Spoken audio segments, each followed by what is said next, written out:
like not many people come out of, you know, a big time like Hollywood. So I want to share that story.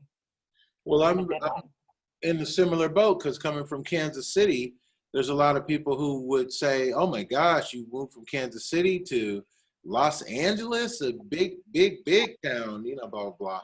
So I get it. So let's open the show. Hey, man, what up? It's the Ace Michael Show, and we're happy to have you on board. As always, you know we love talking to you and you sharing these experiences with us. We can't do it without you. So that's why we do it all the time. Today, my guest is Alyssa Flores, a.k.a. Push. Oh, snappy, snappy. Back on the show again, back on the scene. She's doing big things. She's always doing big things. So we're happy to have her on board. Welcome to the show, Dorlin. That's right, darling. You've gotten better at it. So tell me what's going on with you from today backwards. That's how we'll do it.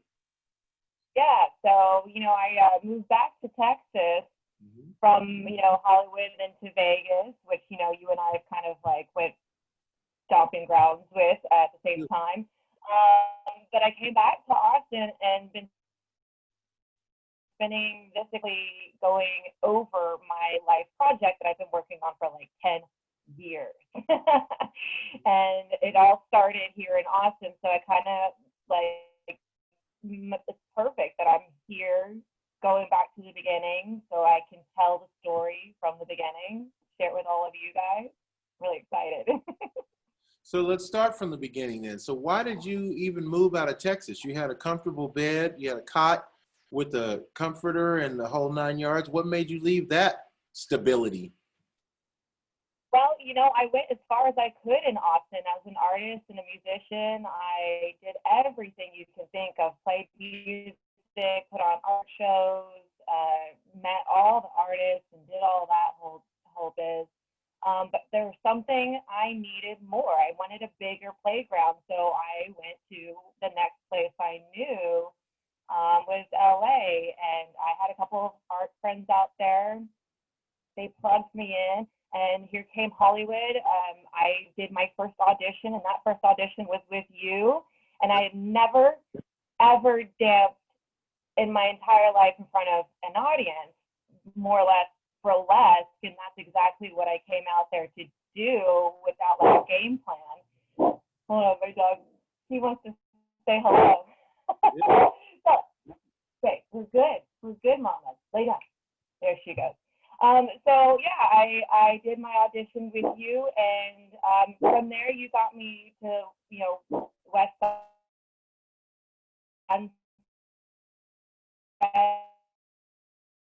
Hollywood, and put me in that TV jazz show, and I created the name Push.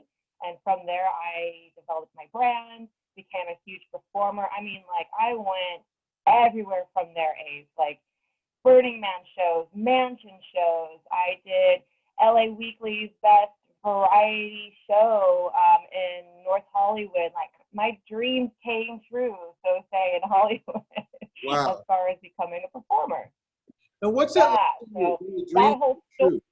What is that like when your dream comes true? Yeah, how does that change your life? You know, I recently had a dream come true of mine, and the thing that I felt pretty much the day after I realized it came true was I was a little like pensive, because I was like, you know what?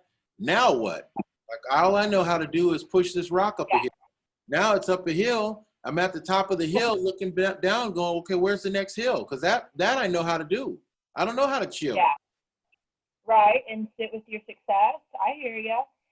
Yeah, so, I mean, once I was there, it was just, you know, molding the craft and becoming better at what I do, you know, putting on bigger shows, better costumes, more networking, making more friends, making more appearances. I started hosting shows and putting on Battle of Bands as a host. And I mean, it's just like I met the music market out in LA. So my fan base just like, you know, went 500 times plus. And then that's when I met my rock star love of my life. And that just kind of catapulted me into more fame. And from there, the whole story, plot thickens and it gets more interesting. That led me to Vegas. And from there, I just kind of like kept evolving. I think what it does is it actually helps you like look inward to yourself on, okay, this is where I have all these talents, I have all these hang-ups, and how can I balance and bring them together and keep them solid? I mean, it's just like, how do you keep putting out an album every year? You just refine, you take what you've learned, and you put it forward, and you just keep rolling with that. I mean, the world is endless when it comes to just creating from what you've experienced, and there you go. You put it in your performance. What's your 2 cents of advice to a new performer wanting to do what you've done? Get ready to put in the legwork.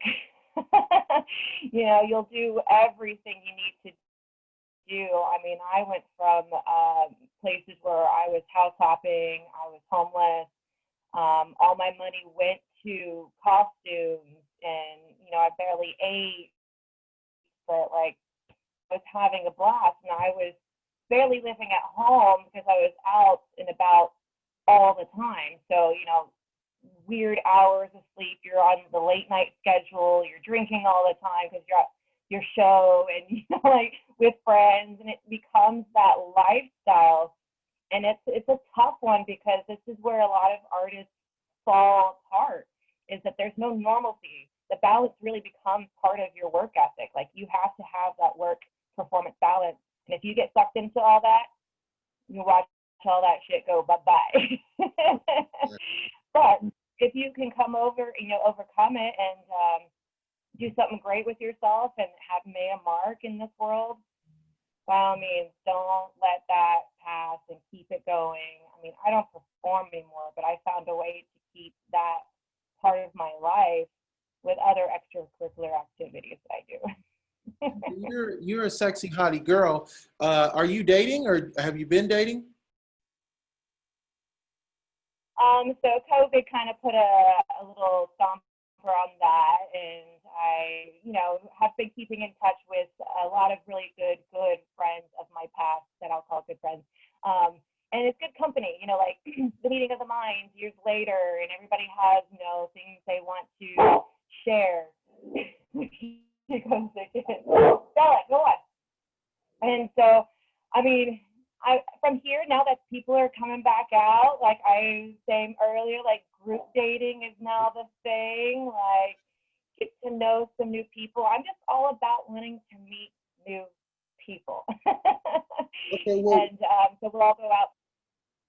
Okay, if you're gonna do that, I want to run a couple of dating do's and don'ts by you, just to get your opinion on these, and maybe to enlighten you on some things to do and don't do on some dates, since you're going to be mixing it up out there with the people. You're getting into the scene again. You might want to look out for some of these things. So the first thing is, somebody says, what do you do when you go on the first date and he gets shit-faced drunk on the first date? So drunk, you got to carry him to his car. You got to like change his diaper, like the whole thing. Like, he's extremely, extremely drunk. This is the very first date. What do you do?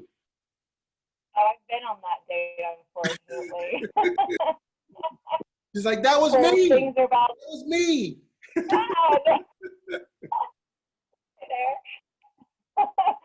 No, I've definitely been where like things are getting ready to take off, and they're just like run into the bathroom and losing their shit.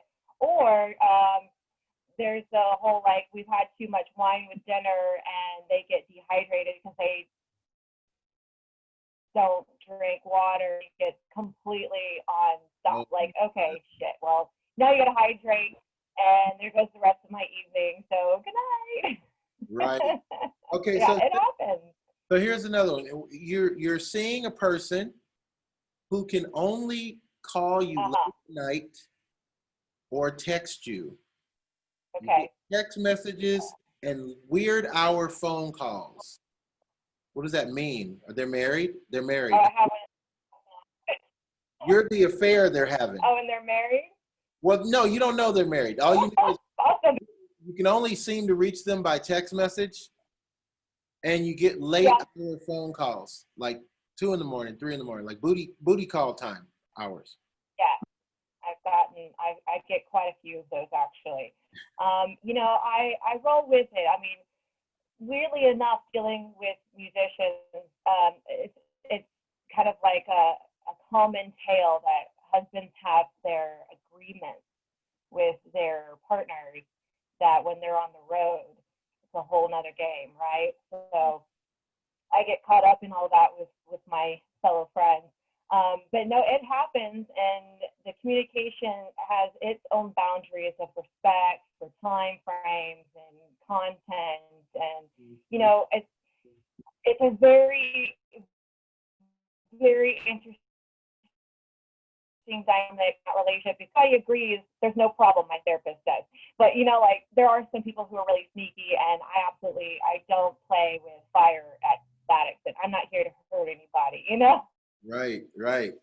Okay, so I got time for one more. So, I got time for one more. Right. One more is, let's say you're in a relationship, okay? You found that person you want to have a relationship with, and without letting you know, they've decided it's an open relationship. In other words, they're cheating, and you found out. So what do? Do you make up and say, well, it happened, let's move forward from there? Or do you say, okay, that's it? Yeah, I've also been in both sides of that, Ace. So I have been in open relationships, and that stuff is talked as it progresses. Yes, so something that we both want. Obviously, it's something that you try out, and it has to be equal. You can't like really just have one person do it. It's no fun. It's kind of, it takes advantage of the situation. But if it's something that I don't want to share a partner, you know, in that kind of situation, then the relationship's over. Like, there's some people that I can absolutely do that with, but that's another way we're wired with those kinds of people. The people who I want to stay completely committed to, I'm actually giving them more of everything that like belongs in this wonderful soul and heart and mind, you know, that I can't share. Otherwise, it's really taking advantage of me personally in a way that's only meant for one person, you know. So it just depends what everybody's capable of and what their expectations are. But it's definitely possible. And that's what's up. I got time for one more. Long distance. He lives in London. You live in Texas. Is that going to work? Is it going to work? Long distance work? I did it for years with somebody. Yeah, it can work. I mean, they say like people who are in long distance relationships actually work harder at their relationship. You know, being a traveling artist and you know, being most of my relationships are traveling musicians, like that was a lot of the dynamic. And I swear it was like the times that we could be together were the most amazing. And that would last me for months, you know. And you would work harder to make sure that would keep going. And, you know, people would live their life as you go back to your normal life. But when you're together, it's incredible. It's a journey. It's an adventure. It's deepening the relationship, you know. So I see all dynamics of these kinds of relationships that you're giving me. Like, there's possibilities to really have a real defined relationship with somebody. Just depends on the person and the situation. I've been through it all, my love. There it is, folks. That is Push the Girl, Alyssa Flores. She's hot, and she clearly has some solid relationship advice. So there you go. It's the Ace Micheals Show. How do we reach you on the www? So go to anywhere you see Push the Girl or Miss Alyssa. I am on all platforms. And Come check it out. Ace Micheals Show, baby. We'll see you next time. You know what I say? Live the life you love. Love the life you live.